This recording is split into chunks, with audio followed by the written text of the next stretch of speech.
Hey guys, Righteous Rama here, bringing you your dose of truth for the day, and that is this. This message in particular is for business owners, amateur or professional, but more likely you'll be amateur regarding this content here.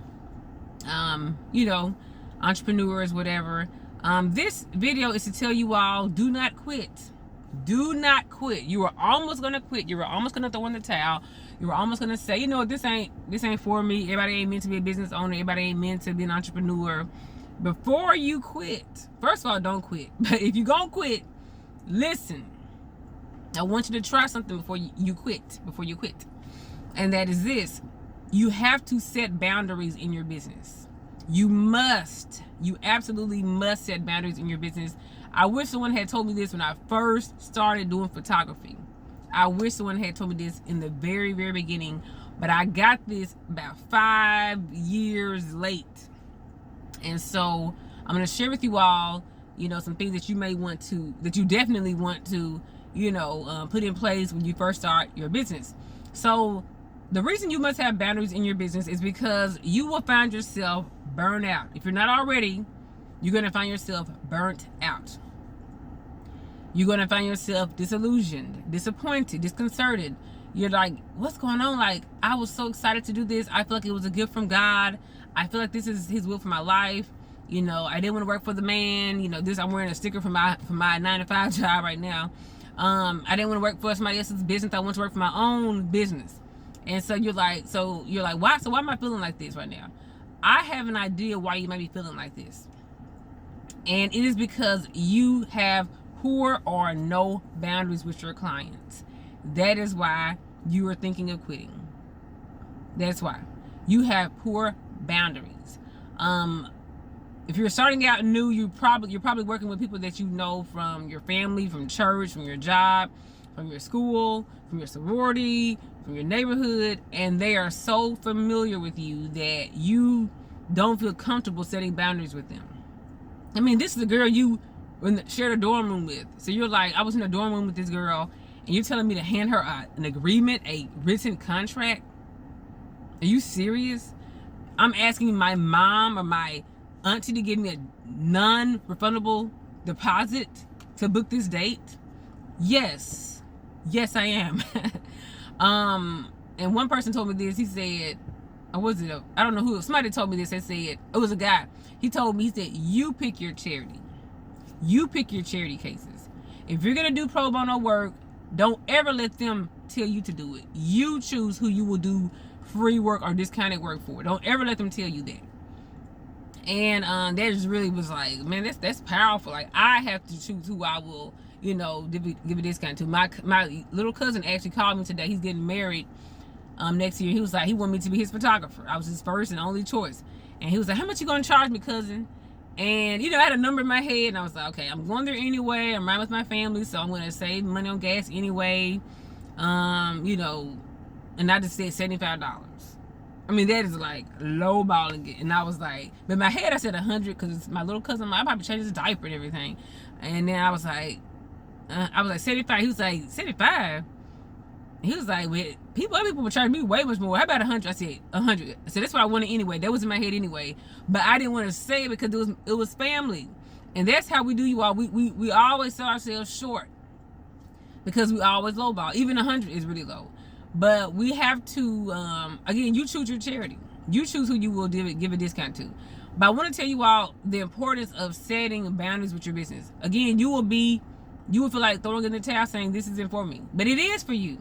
I feel like what the Lord showed me about my photography business is I have not simply given you a gift. I have given you access into a market that is inexhaustible.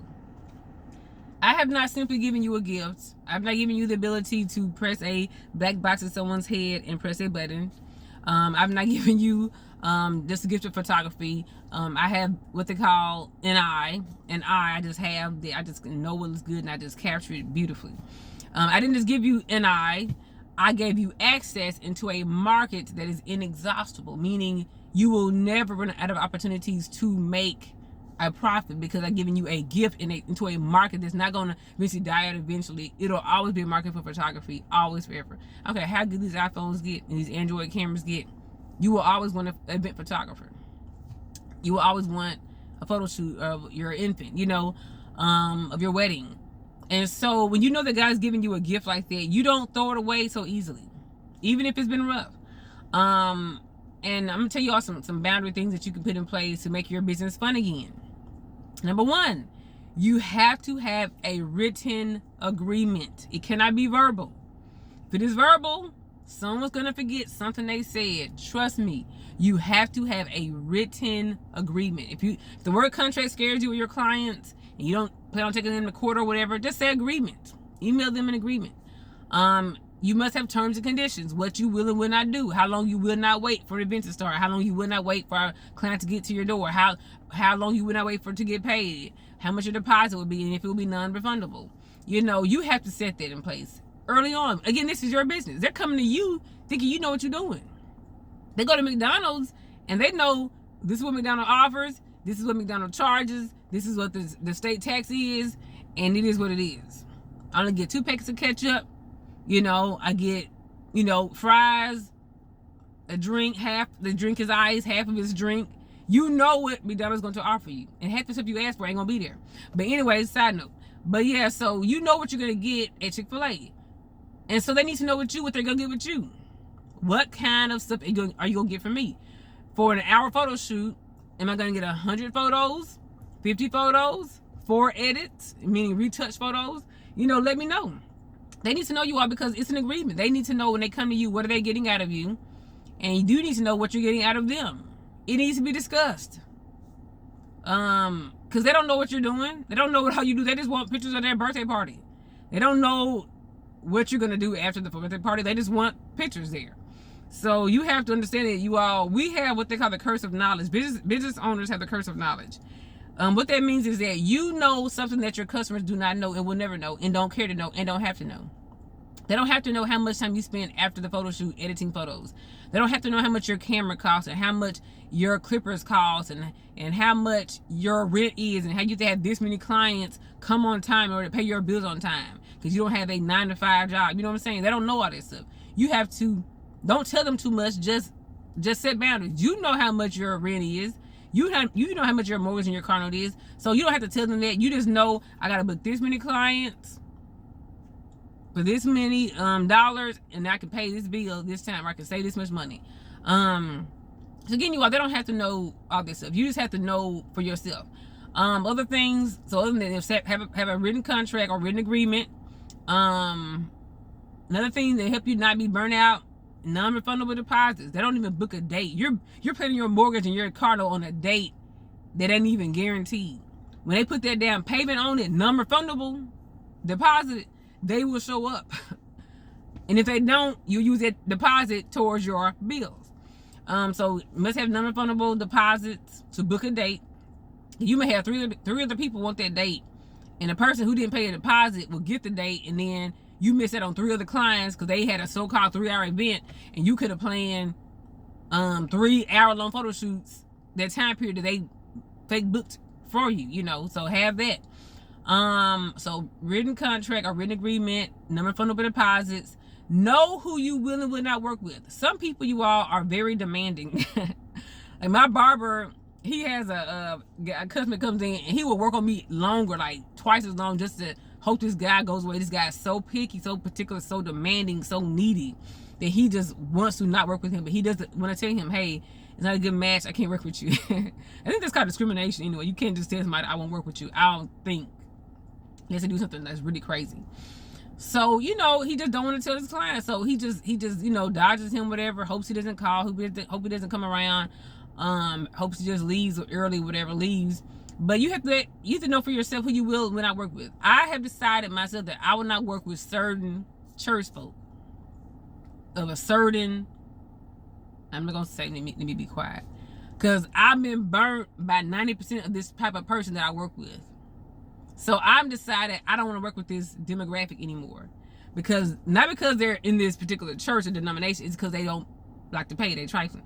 And it's my right to say I'm not working with you. I could refer you to a friend who would charge you twice as much and give you half as much and not even be as cute. We'll do that. You know, so know who you will when I work with. And sometimes you gotta bow out. Sometimes you made an agreement and be like, you know what? I'm not gonna be able to work with you. You know what? Keep your money. I'm not gonna be able to work with you. It was just, you know, I'll refer you to a friend or whatever. I can't work with you anymore. Set boundaries. Set boundaries. And then you all have hours of operation. You can't be open 24/7. I don't work for this job 24/7.